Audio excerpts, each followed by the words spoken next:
ಇನ್ನು ಬೆಂಗಳೂರು ಗ್ರಾಮಾಂತರ ಜಿಲ್ಲೆ ಸೋಲ್ದೇವನಹಳ್ಳಿಯಲ್ಲಿ ಯುವಕನೊಬ್ಬನನ್ನ ಬಟ್ಟೆ ಬಿಚ್ಚಿಸಿ ಹೊಡೆದಿದ್ರಲ್ಲ, ಒಂದು 8-10 ಜನ ಸೇರ್ಕೊಂಡು. ಆ ಪ್ರಕರಣದಲ್ಲಿ ಆಕ್ಚುಲಿ ಆರೋಪಿಗಳಿಗೆ ಜಾಮೀನು ಮಂಜೂರಾಗಿತ್ತು. ಈಗ ಆ ಜಾಮೀನು ರದ್ದತಿ ಪ್ರಕ್ರಿಯೆಗೆ ಮುಂದಾಗಿದೆ ಖಾಕಿ.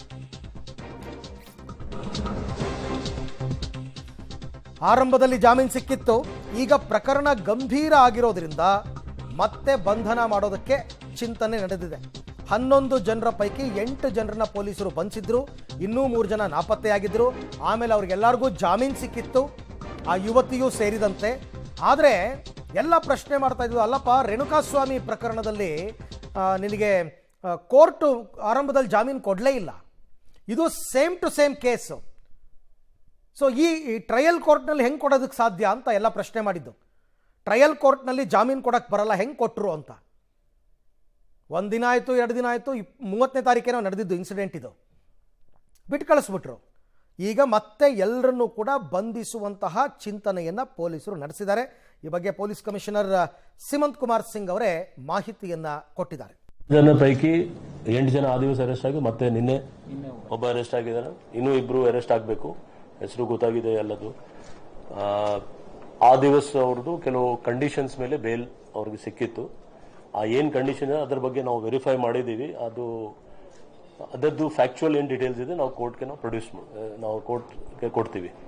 ವಿ ಆರ್ ನಾಟ್ ಪ್ರಾಬ್ಲಮ್ ಏನಾಗಿದೆ, ಕೆಲವು ಇಂಟರಿಮ್ ಬೇಲ್ ಕೊಡುವಾಗ ಕೆಲವು ಆಧಾರದ ಮೇಲೆ ಆಗುತ್ತೆ. ಸೊ ನಾವು ಆಧಾರದ ಈ ಬಗ್ಗೆ ಮತ್ತಷ್ಟು ಮಾಹಿತಿ ನನ್ನ ಕೊಲೀಗ್ ಮುರಳೀಧರ್ ಅವರಿಂದ ಪಡ್ಕೊಳ್ಳೋಣ. ಮುರಳಿ, ಆರಂಭದಲ್ಲಿ ಹೆಂಗೆ ಇದು ಜಾಮೀನು ಸಿಕ್ಕಿದ್ದು ಹೆಂಗೆ? ಸ್ಟೇಷನ್ ಬೇಲ ಇದು. ಪೊಲೀಸರಿಗೆ ಈ ಪ್ರಕರಣದ ಗಂಭೀರತೆ ಅರ್ಥವಾಗಲಿಲ್ವಾ? ಅದೆಲ್ಲ ಮಾಧ್ಯಮದಲ್ಲಿ ಬಂದ ನಂತರ ಈಗ ಎಚ್ಚೆತ್ತುಕೊಂಡು ಮತ್ತೆ ಜಾಮೀನು ರದ್ದತಿಗೆ ಮುಂದಾಗಿರೋದು ಹೇಗೆ ಅಂತ?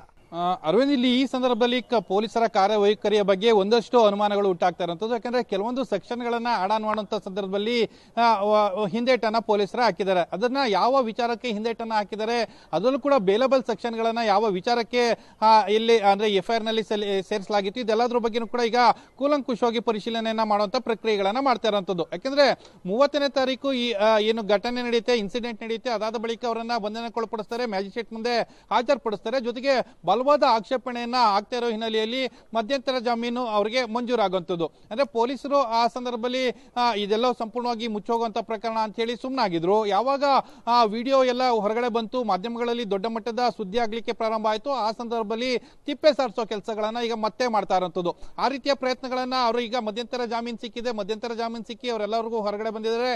ಅದರಲ್ಲೂ ಕೂಡ 2 ಪ್ರಮುಖ ಆರೋಪಿಗಳೇನಿದ್ರು ಅವ್ರು ಯಾರು ಕೂಡ ಇನ್ನೂ ಕೂಡ ಸಿಕ್ಕಿಲ್ಲ.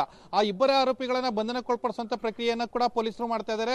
ಜೊತೆಗೆ ಈ 8 ಜನ ಮಧ್ಯಂತರ ಜಾಮೀನನ್ನ ಪಡೆದುಕೊಂಡಂತ 8 ಜನ ಏನಿದ್ದಾರೆ ಅವರ ಜಾಮೀನನ್ನ ರದ್ದು ಮಾಡುವಂತ ಪ್ರಕ್ರಿಯೆಗಳೇನಿತ್ತು ಆ ಪ್ರಕ್ರಿಯೆಗಳನ್ನ ಮಾಡ್ತಾ ಇದೀವಿ ಅಂತ ಹೇಳಿ ನಗರ ಪೊಲೀಸ್ ಆಯುಕ್ತರು ಕೂಡ ಹೇಳ್ತಾ ಇರುವಂತದ್ದು. ಅಂದ್ರೆ ಇಡೀ ಪ್ರಕರಣವನ್ನ ಮುಚ್ಚಾಕುವಂತದ್ದು ಅಥವಾ ಕೈ ಬಿಡುವಂತ ಪ್ರಕ್ರಿಯೆಯಲ್ಲಿ ಇದ್ದಂತೆ ಕಾಣ್ತಾ ಇದೆ. ಆ ಹಿನ್ನೆಲೆಯಲ್ಲಿ ಅದಕ್ಕೂ ಕೂಡ ಸೂಕ್ತವಾಗಿ ಯಾರ್ಯಾರು ಈ ಅಧಿಕಾರಿಗಳು ಇದರಲ್ಲಿ ಶಾಮೀಲಾಗಿದ್ರು ಇದೆಲ್ಲದ್ರ ಬಗ್ಗೆ ಕೂಡ ಕೂಲಂಕುಷವಾಗಿ ತನಿಖೆಯನ್ನ ಮಾಡ್ತೀನಿ ಅಂತ ಹೇಳಿ ಸಿಮಂತ್ ಕುಮಾರ್ ಸಿಂಗ್ ಅವರು ಹೇಳಿಕೆಯನ್ನು ಕೊಟ್ಟಿರುವಂತದ್ದು.